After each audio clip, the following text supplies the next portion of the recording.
दोस्तों नमस्कार, मैं हरीश भारद्वाज और आप देख रहे हैं एचबी रिएक्शन चैनल, जिसके माध्यम से आज मैं आपको एक साक्षात्कार दिखाना चाहता हूं, जो कि सुरेंद्र बेनीवाल जो कि यहाँ के आम नागरिक हैं और हिंडन पुल के नीचे खड़े हैं और उनसे ही इस हिंडन नदी से ही जुड़ी हुई जानकारी और उसकी जो क्या क्या वहाँ आवश्यकताएं हैं उनसे संबंधित जानकारियां लेना चाहता हूं।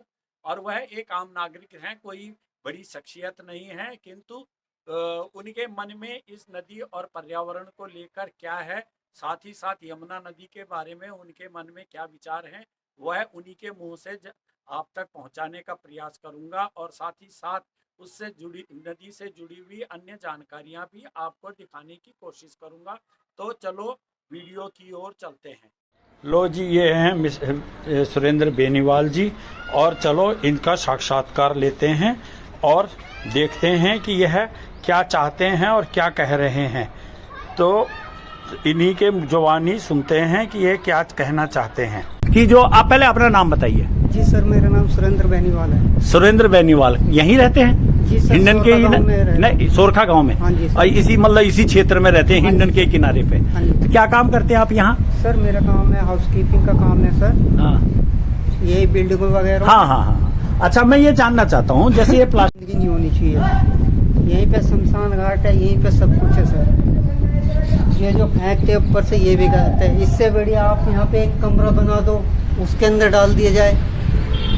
लेकिन मैं एक वैसे बोल रहा हूँ, हिंदू उसके मुताबिक बोल रहा हूँ, आस्था के लोगों की प्रवृत्ति यह है, सोच है, जो दिमागी सोच है कि जी अपने घर की अगर इतनी शुद्ध होती है चीजें, तो उसको नदी में न डाल के या इधर उधर न लाके घर के ही अंदर चार दीवारी में ही उसको डिस्पोज ऑफ कर देते, उसको खत्म करते। लेकिन वहां से अपने घर के कष्टों को लाके इधर डाल रहे हैं ना।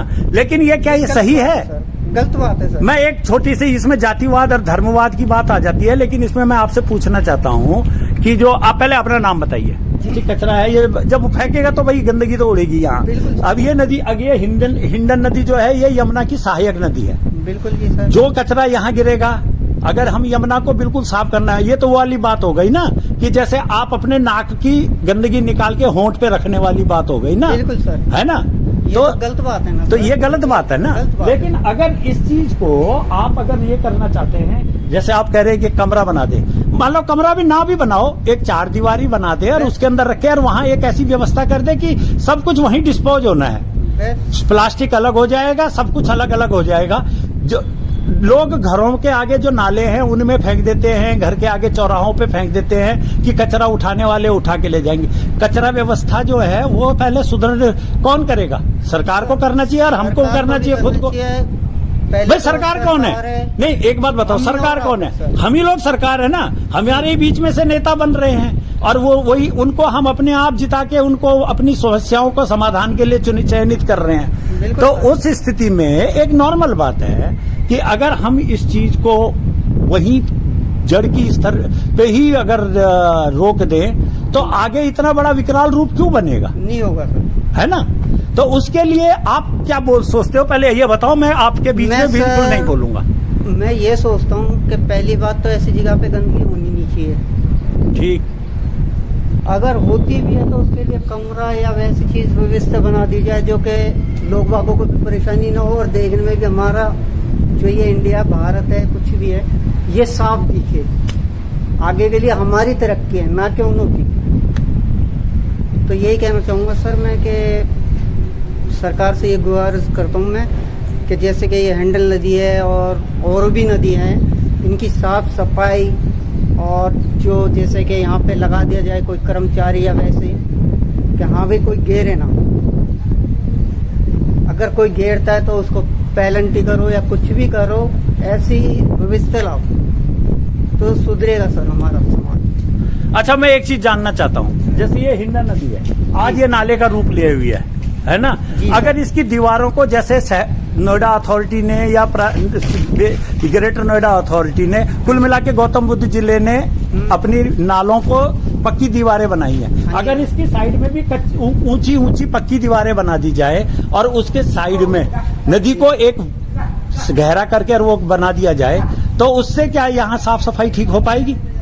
और कचरे को रोकने के लिए उन दीवारों के साइड में इधर को जो रुकावट है वो हो जाएगी, तो नदी में गंदगी कम गिरेगी। साथ में ये जो नदी का जो क्षेत्र है, जिस एरिया में नदी वो है, उस क्षेत्र में ऊपर दीवार पुलों पे ऊंची ऊंची बाड़ बना दी जाए, जिससे कि कचरा नीचे न गिरे, प्लास्टिक ये उस टाइप का आइटम न गिरे। ठीक है, पूजा का सामग्री जो कि गलता नहीं है, वो ऐसा सामान यहाँ न गिरे, तो उसके लिए व्यवस्था की जा सकती है ना। जी सर, उसमें तो इतना खर्चा आएगा नहीं। अब बाकी जो आप बोल रहे हो कि जी एक आदमी ऐसे चयनित किया जाए, तो देखो अगर 50 आदमी आएंगे, एक आदमी उनको कैसे रोक लेगा? धर्म के नाम पे तो यहाँ ऐसे ही बवाल हो जाते हैं।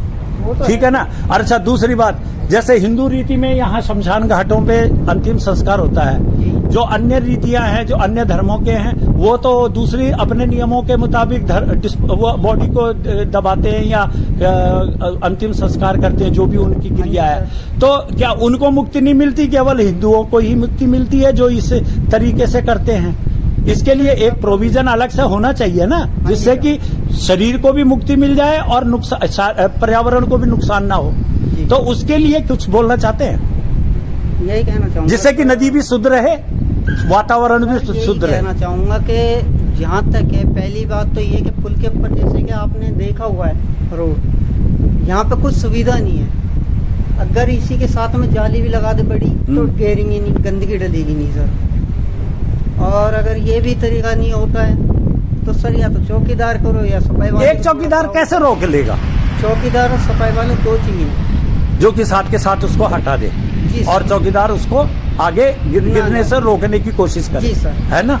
और अगर मतलब मैं वैसे बोल रहा हूँ, अगर सरकार अगर जैसे होमगार्ड की सुविधा देती है चौराहों पे यातायात को रोकने के लिए, ऐसे होमगार्ड की पोस्ट लगा दे यहाँ, तो वो सही है बात है सर। वर्दी में रहेगा तो एक आदमी के दिमाग में थोड़ा डर भी रहेगा। जी सर, है कि नहीं। और उसको अधिकार भी होगा कानूनी तौर पर उसके नंबर वीडियो बनाना या वीडियो बनाने का और उसको सरकार तक पहुंचाने में, जिससे कि उसके ऊपर दंडात्मक कार्रवाई हो सकती है। जी सर, भाई तभी तो आदमी, जब तक आदमी को डर, कानूनी डर ना हो, तब तक कोई मानता नहीं है ना देश में।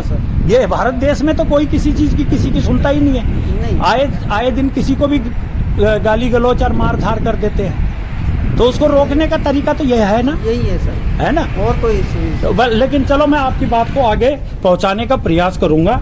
और अच्छा सुझाव दिया आपने कि भाई यहाँ आदमी लगाए जाए और जालियां लगाई जाए। और लेकिन कुल मिला के अगर हिंडन नदी को भी साफ सफाई और शुद्ध किया जाए तो उससे आगे मतलब वो कार्य हो सकते हैं, है ना, सुधार। तभी यमुना शुद्ध हो पाएगी। जी सर। जो आज हम यमुना को दिल्ली सरकार शुद्ध करने के कर रही है, तो उसमें यूपी वाले भी जो है अपनी भागीदारी तभी दे सकेंगे जब ये हिंडन को या हिंडन जैसी और नदियां और जो शहरों से जो निकलने वाले जो नए शहर का विकसित हो रहे हैं, उनसे निकलने वाली जो नाले हैं उनकी साफ सफाई और उनके गंदगी को साफ करने का प्रयोजन करेंगे। ये सर जैसे कि आपको हिंडन नदी के यहाँ से गाजियाबाद की तरफ चल जाओ। हाँ, गाजियाबाद से आगे आगे सही है ये बिल्कुल। हाँ, खुला एरिया है, वहाँ मकान नहीं बने हो इतने। यहाँ देखो ये अनऑथराइज कॉलोनी बस रही है, जिसके की कोई गंदगी के सारी इसी में आ रही है। जो भी यहाँ से गाजियाबाद से पीछे है एरिया, यहाँ पे सर एक तो कंपनी एरिया जो बना हुआ है ना, उसी का भी पानी इसी में है। हाँ, सभी का ही है, सभी चीज इसमें कंपनी और क्या बोलना, किसी का एक झुग्गी से लेके और बड़ी फैक्ट्री तक का पूरा पानी इसी में आ रहा है। और इसमें डायरेक्ट आ रहा है, कोई सफाई के लिए कोई फिल्टर सिस्टम नहीं है, ना कोई उन्होंने कोई मशीनरी लगा रखी है, कुछ भी नहीं है ना। जबकि अगर वो मशीनरी लगाते तो उसी पानी को दोबारा इस्तेमाल भी कर सकते हैं। जी सर। और ये जो गंदगी है इसको एक सामने एकत्रित करके, जैसे विदेशों में, कई देशों में हो रहा है, जो कि कई देशों से होती हुई नदियां आती हैं, उन नदियों में हर देश की एक जिम्मेवारी बांधी गई है कि आपके यहाँ से इतनी मात्रा में गंदगी को मतलब रोकना जरूरी है, तभी हम इस पानी को वो करेंगे, नहीं तो यहीं के यहीं कचरे को रोक देंगे। तो इस तरीके की सुविधा हमारे तो राज्य हैं, राज्यों के में भी की जा सकती है। ये सही बात है सर, पर यहाँ की पहले तो ये बात है ना, हमारे में एकता नहीं है अभी। अगर एकता बनेगी तो कुछ होगा ना। तो बेलीवाल जी ऐसा है, एकता तो इंसान अपने अंदर से बनाता है, लेकिन हमारे यहाँ कई कारण हैं। उसमें मैं, क्योंकि मेरा चैनल वैसा नहीं है, मैं तो एक साधारण चैनल चलाता हूँ, एक समाज कल्याण की बात कर रहा हूँ।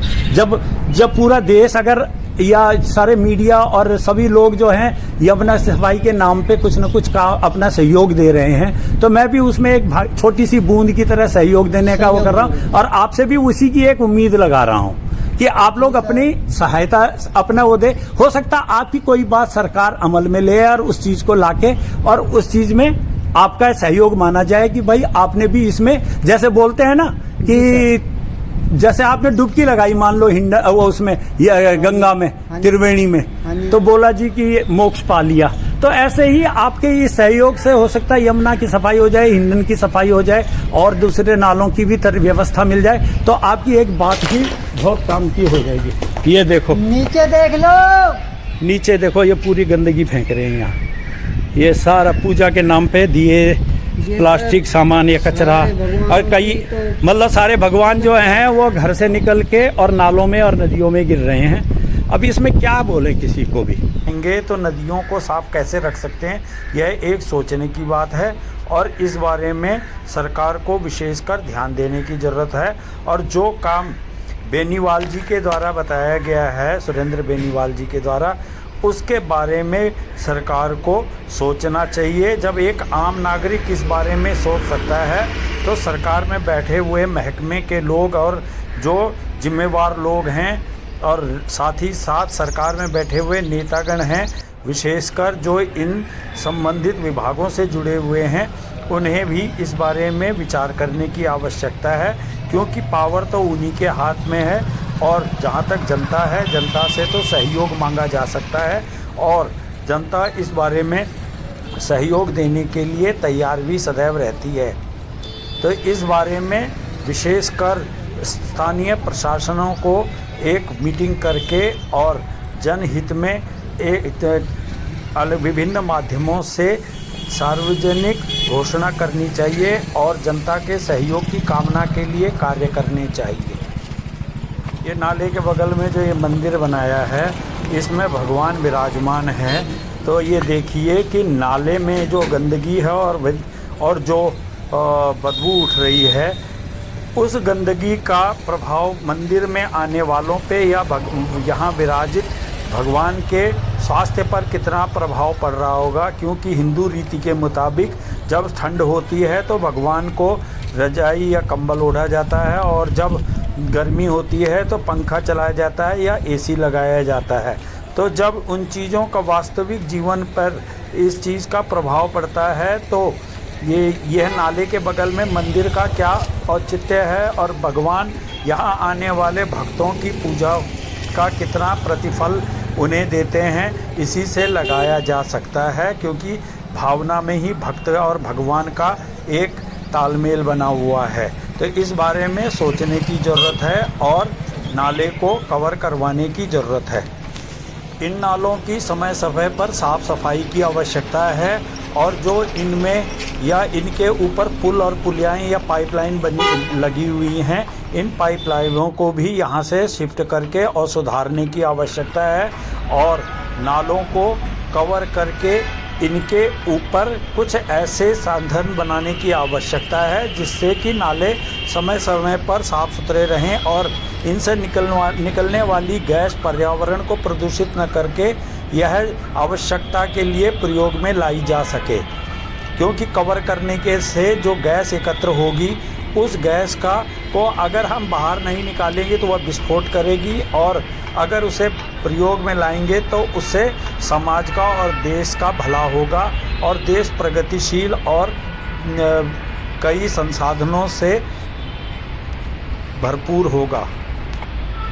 इन नालों के किनारे पे जो फुटपाथ बने या सड़क मार्ग बने हैं जिनमें कि वाहन चलाए जा सकते हैं या ग्रीनरी लगाई जा सकती है, जिसमें कि बड़े बड़े वृक्ष जो हैं उनसे पर्यावरण भी प्रदूषण कम होगा और साथ ही साथ वातावरण स्वच्छ होगा और जो पेड़ों में पक्षी बैठेंगे उनकी चहचहाट से भी प्रकृति विभोर हो पाएगी और साथ ही साथ इन सड़कों पर यातायात को चलाने के लिए इन्हें शॉर्टकट रूट के रूप में या लिंक रूट के रूप में इस्तेमाल किया जा सकता है, जिससे कि मुख्य मार्गों पर भीड़ कम होगी और यातायात सुगम रूप से आ जा सकेगा।